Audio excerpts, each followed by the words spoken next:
এত বছর হয়ে গেছে, এখনো যেহেতু টেলিভিশন দেখার অভ্যাস, চা দোকানে গপ মারণের অভ্যাস, আর এটা ছাড়া সম্ভব না।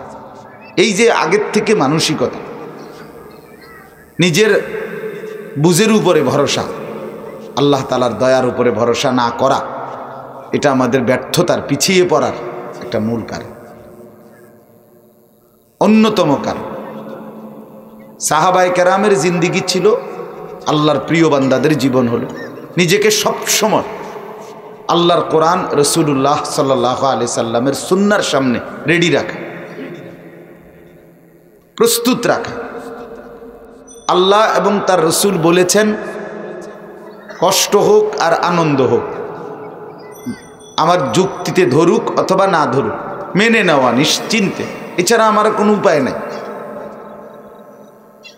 এছাড়া আমার আর অন্য কোনো পন্থা নাই, ব্যবস্থা নাই।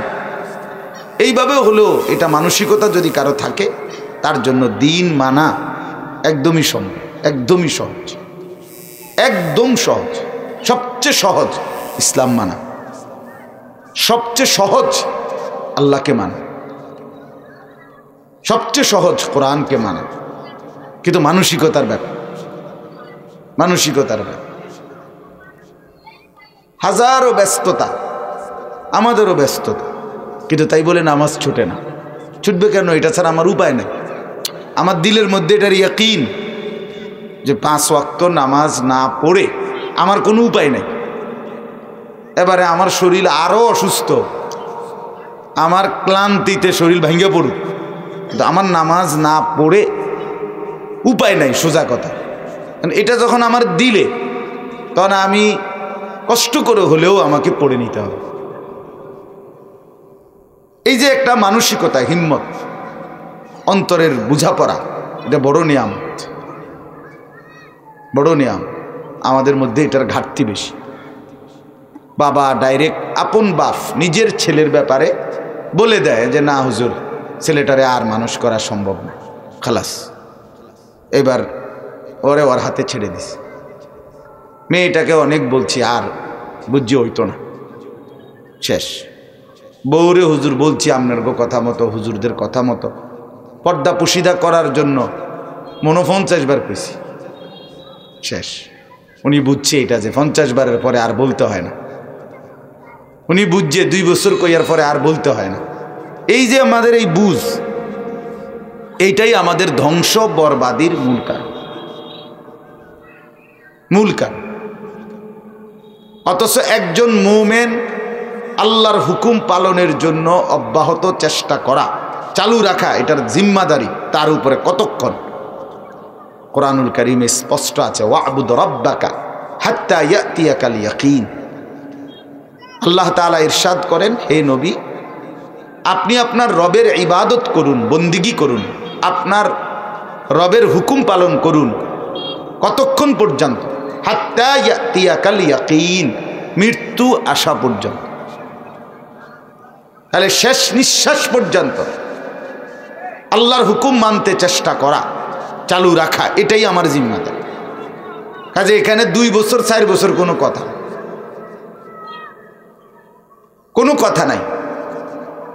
হুজুর আপনারা বলছেন দেখা 15 দিন টানা দোয়া করছি, শেষে দেখছি না হয় না, বুঝছি নিজের চেষ্টা নিজেই করতে বয়ে নে, আল্লাহর উপরে ভরসা করে বইয়া থাকলে হইতো না। এরকম মানুষ আছে না? আপনি এটা কি বললেন? আপনি বুঝে ফেলছেন আর আর আল্লাহর উপরে ভরসা করলে আর হবে না। না, এটা কোনো কথা, এটা সম্পূর্ণ নাফরমানের কথা। বরং মুমিন আল্লাহকে ডাকতে থাকবে, বলতে থাকবে, চাইতে থাকবে মৃত্যু পর্যন্ত। কোন পর্যন্ত বলেন? মৃত্যু পর্যন্ত। হাদিসের মধ্যে আছে, রাসূলুল্লাহ সাল্লাল্লাহু আলাইহি ওয়াসাল্লাম ইরশাদ করেছেন, ইউস্তাজাবু লি আহাদিকুম মা লাম ইউআজ্জিল।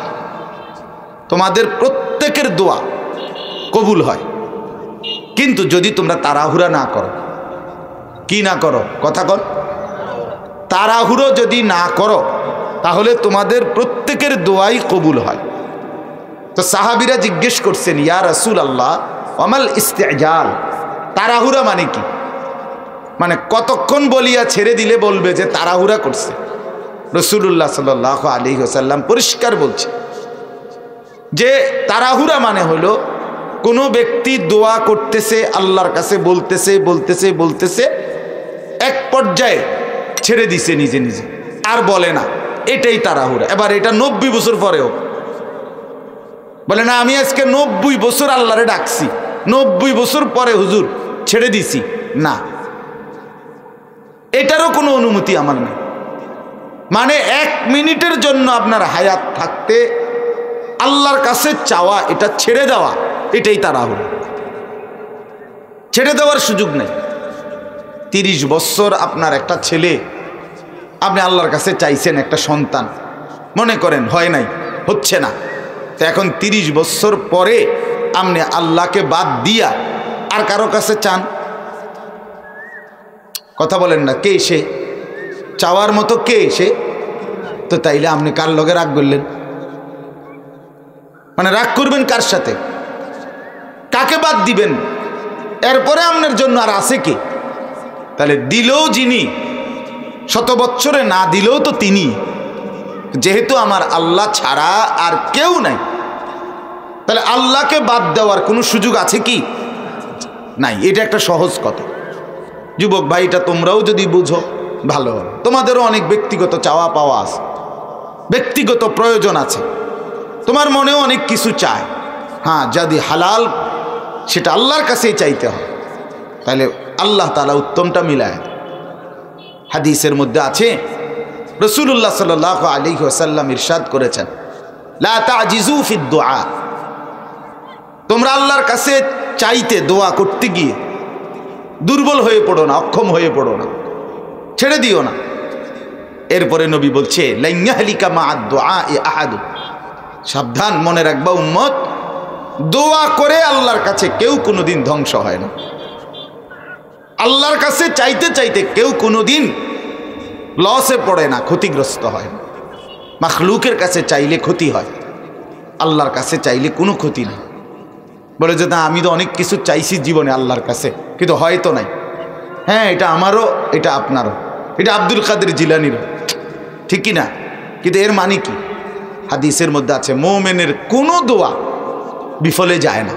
স্পষ্ট হাদিস, তিরমিজি, আবু দাউদের হাদিস। কোনো দোয়া বিফলে যায় না মুমিন। তো মানে কি? রাসূলুল্লাহ সাল্লাল্লাহু আলাইহি ওয়াসাল্লাম বলেন, মুমিনের প্রত্যেক দোয়ার 3টা পরিণতি হয়।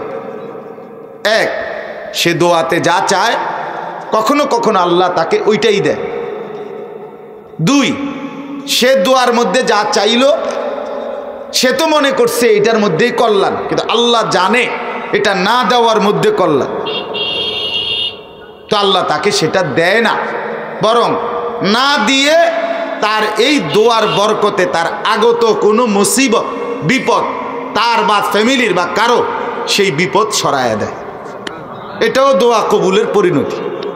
আমার মনে আছে, ছোটবেলায় বহু শুনছি, আমগর সময় আমরা দেখছি কেউ পিছলা খাইয়া পড়ছে, আরো মারাত্মক ব্যথা পাইতে পারত, কিন্তু হালকা ব্যথা পাইছে, তো কয় যে মুরব্বির দোয়া ছিল। কয় না, এটা বাপ দাদা বা নাতির নানার দোয়া ছিল, দাদার দোয়া ছিল। বুঝা গেল ওই 50 বছরের কোনো আগের দোয়া আজকে আল্লাহ তাআলা এই বেটার নাতির জন্য সেটা কবুল করে নিছে, তার মুসিবত সরায় দিছে। তাহলে এটা কি? দোয়া কবুলের একটা পরিণতি। আল্লাহর রসুল বলছে। 3 নাম্বার, রাসূলুল্লাহ সাল্লাল্লাহু আলাইহি ওয়াসাল্লাম বলেন, বান্দা যা দোয়া করে আল্লাহর কাছে, আল্লাহ ওইটাও দেয় নাই। আগত কোনো, এটা ইসরাফিল ভাই নাকি? নাই না নাই না না না বসে। তো আগত কোনো মুসিবত এটাও সরায় নাই। ভাই মোবাইল টিপো না, ও ভাই হাত দিয়ে মোবাইল ধরো না, এমনি শোনো, এমনি শোনো, ভালো হবে দোস্ত। এই সারা দিন রাত এই ফালতু জিনিস টিপা শেষ, চেহারাও শেষ, শরীরও শেষ, জিন্দিগিও শেষ। দেখো তোমার নিজের দিকে নিজে দেখো, তোমরা দেখো। আমার ইনসাফের সাথে বললাম, তোমরা যারা সারাদিন রাত মোবাইল টিপো, তোমরা তুমগো চেহারা দেখো, কোনো দয়া মায়া লাগে কিনা চেহারায়। আমি চ্যালেঞ্জ করলাম, দিবা নিশি যার নজর মোবাইলের উপরে, তার চেহারার মধ্যে কোনো রসকস দয়া মায়া বলতে কিচ্ছু নেই। দেখো, তোমরা দেখো, 24 ঘন্টা যার নজর বেশিরভাগ সময় নারীর প্রতি, ছবির প্রতি, দৃশ্যের প্রতি, তার চেহারা সুরতের মধ্যে বিকৃতি আসে। এটা মনে রাখতে হবে দোস্ত, কেয়ামতের সুস্পষ্ট একটি আলামত চেহারা বিকৃতি। আর আমরা কেয়ামতের পূর্ব সময় আছি। কসম আল্লাহর, রাসূলুল্লাহ সাল্লাল্লাহু আলাইহি ওয়াসাল্লাম বলছেন, কেয়ামতের যেই চিহ্নগুলো, কেয়ামতের আগে যে আযাবগুলো মানুষের উপরে আসবে, তন্মধ্যে একটি হলো মাসখান, চেহারা বিকৃতি। হ্যাঁ, এক লাল আগুনের বাতাস, রিহুন হামরা, জালজালা ভূমিকম্প, খাসফুন ভূমিধস, মাসখুন চেহারা বিকৃতি। আল্লাহ রাসূল সাল্লাল্লাহু আলাইহি সাল্লাম বলছেন, বাপ, চেহারা সুরতের মধ্যে সৌন্দর্য থাকে না, বেনামাজির চেহারার মধ্যে কোনো দয়া মায়া থাকে না, যার কপালে সেজদা নাই, একবারে পরিষ্কার হিসাব, সে মন্দ কপাল, দুর্ভাগা। যার এই কপালে সেজদা নাই, সেজদার চিহ্ন নাই, এই মানুষের বাচ্চা না, সোজা হিসাব, সে মানুষের বাচ্চা না, যার কপালে সেজদা নেই। আল্লাহর কোরআনে যাদেরকে মানুষরূপী জানোয়ার বলছে, এরা তারাই যারা সেজদা দেয়। কোরআন যাদেরকে বারবার বলতে চাইছে জানোয়ার,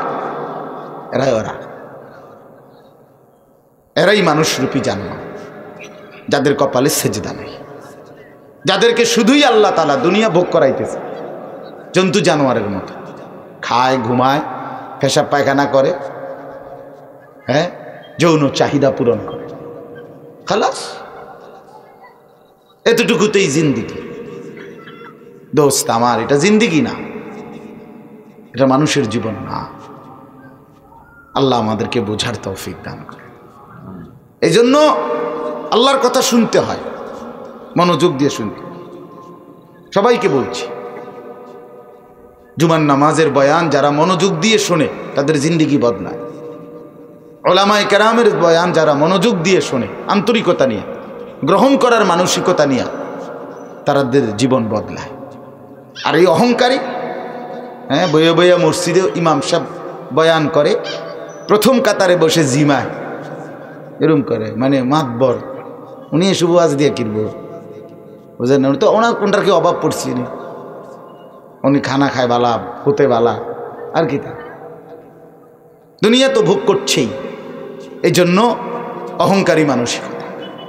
ফলে প্রথম কাতারের মুসল্লি আজকে 30 বছর সামনের কাতারে নামাজ পড়ে, কিন্তু চাচা যান এখনো বিড়ি খানার অভ্যাসটাই ছাড়তে পারছেন, এখনো টেলিভিশনে সাদওয়ানে নাচ গান দেখার বদভ্যাস, এই অসভ্য অভ্যাস, এটাই ছাড়তে পারেনি। কেন? অহংকারী, মূলত গাদ্দার, মূলত সে আল্লাহর সাথে তামাশা করে। এই সমস্ত হুজুর বেড়াইতান, হুজুরেরও আজ উনার টাইম আছে নি বেটা, হুজুর জানি কি হুজুর রাইতান, হুজুরের ইস্যু লইয়া ফিরে থাকলে বুনি বেটা। আমরা অনেক চালাক মানুষ, অনেক লোক আছে এমন যাদের মুখেও বলে, অন্তরও এটা, যে হুজুরদের এসব কথা লইয়া বইয়া থাকলেও বুনি বেটা। আল্লাহ আমাদেরকে মাফ করে দেন। ন্যূনতম এটা মনে রাখেন বাপ, কথাটা কঠিন হইলেও জওয়ান বুড়া সবার জন্য বললাম, আমার জন্য বললাম, আন্তরিকতা ছাড়া, গ্রহণ করার মানসিকতা ছাড়া আল্লাহর কথা শুনলে ফায়দা হয় না ভাই, পরিবর্তন হয়।